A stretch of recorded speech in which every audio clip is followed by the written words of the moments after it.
Now, a slightly more serious story, a couple of stories actually, coming out of Alabama, and fitting, I thought, for prayer meeting Wednesday.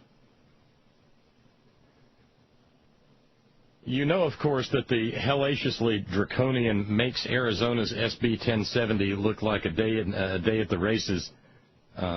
Alabama anti-immigrant law has taken effect, and the federal court has allowed the provisions to go into effect.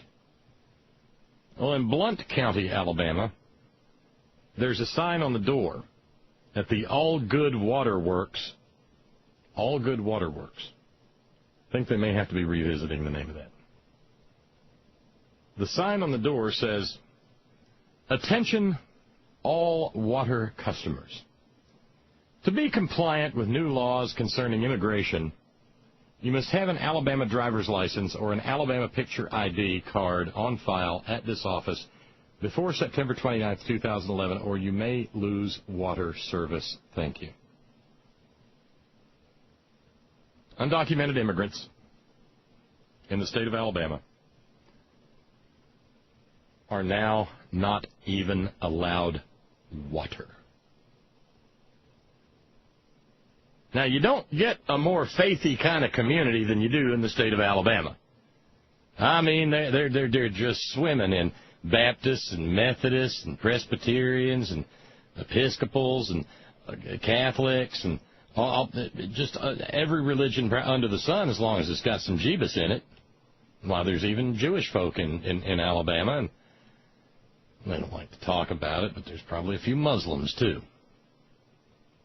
Interestingly, the Muslim and Jewish faiths would frown, I think, on denying another human being water. I have to imagine the Roman Catholic faith doesn't think too well of it. Nor do the Episcopals. But you can't hardly be a member of the Alabama legislature without being some kind of fundy, preferably a white one.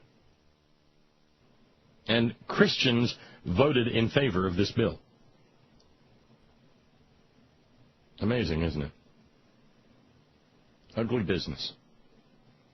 So just for the fun of it, I got to thinking, and it is prayer meeting Wednesday after all.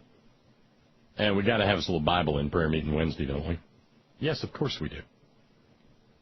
And I ran over to the 4th chapter of the Gospel of John. And it reads as follows. When therefore the Lord knew how the Pharisees had heard that Jesus made and baptized more disciples than John, though Jesus himself baptized not, but his disciples, he left Judea and departed again into Galilee. And he must needs go through Samaria. Tough place, Samaria. Then cometh he to a city of Samaria, which is called Sychar, near to the parcel of ground that Jacob gave his son Joseph. Now Jacob's well was there.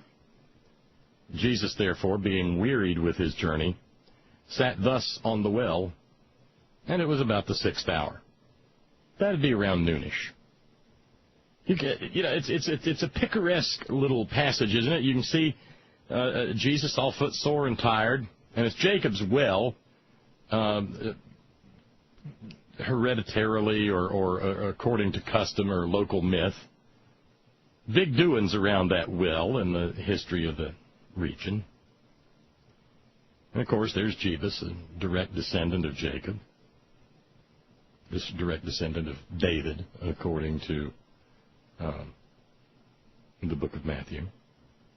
So Jesus kicks back against the edge of the well there.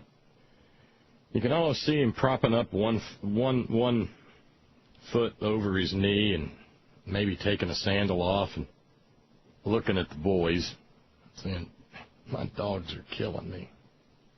So he's sitting there hanging out, wearied with his journey, sat thus on the well, and it was about noonish. There cometh a woman of Samaria to draw water. Jesus saith unto her, Give me to drink.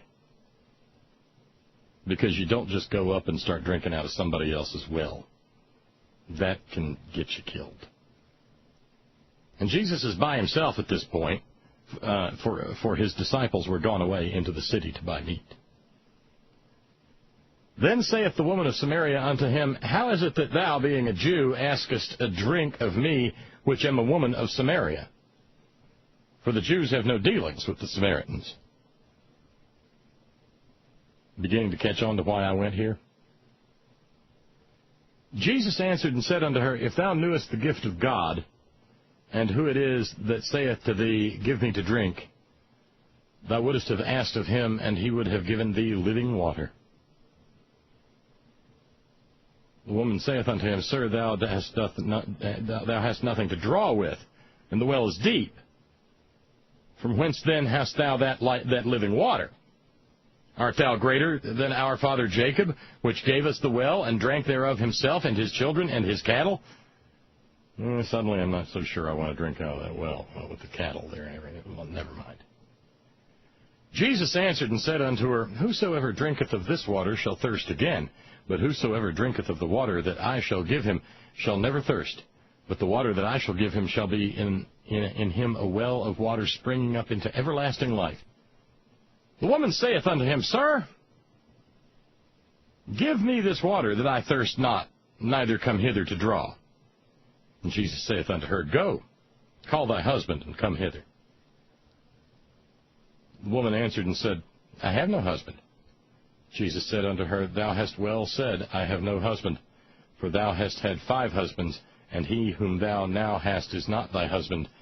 In that saidst thou truly. Uh-oh, busted. The woman saith unto him, Sir, I perceive that thou art a prophet.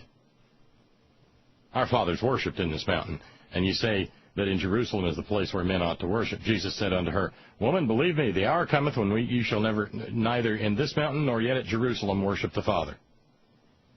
You worship you know not what. We know what we worship, for salvation is of the Jews.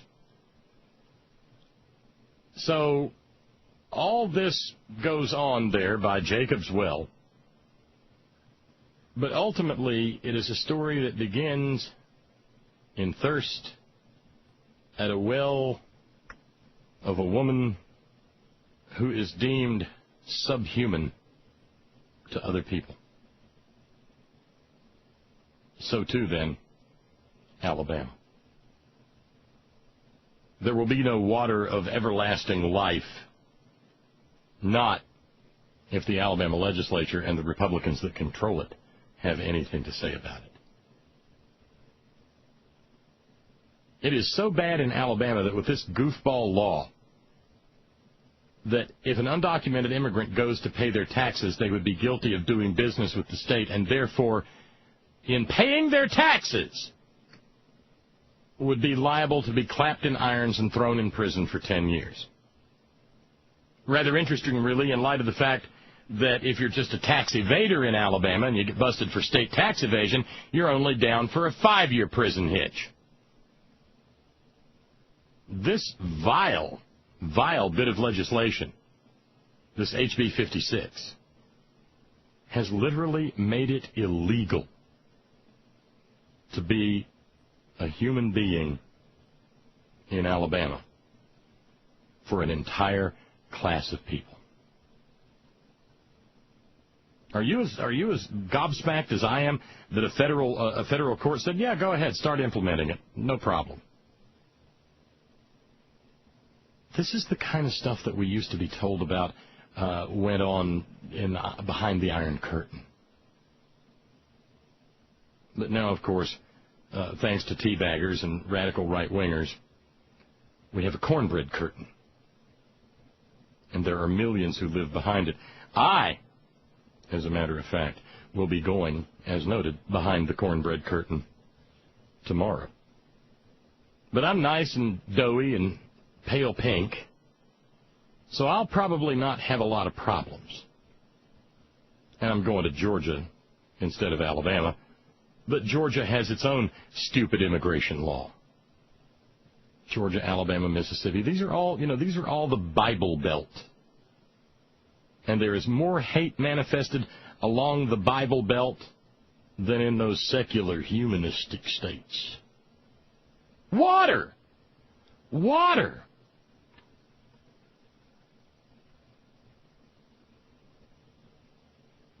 No water for you, Latino.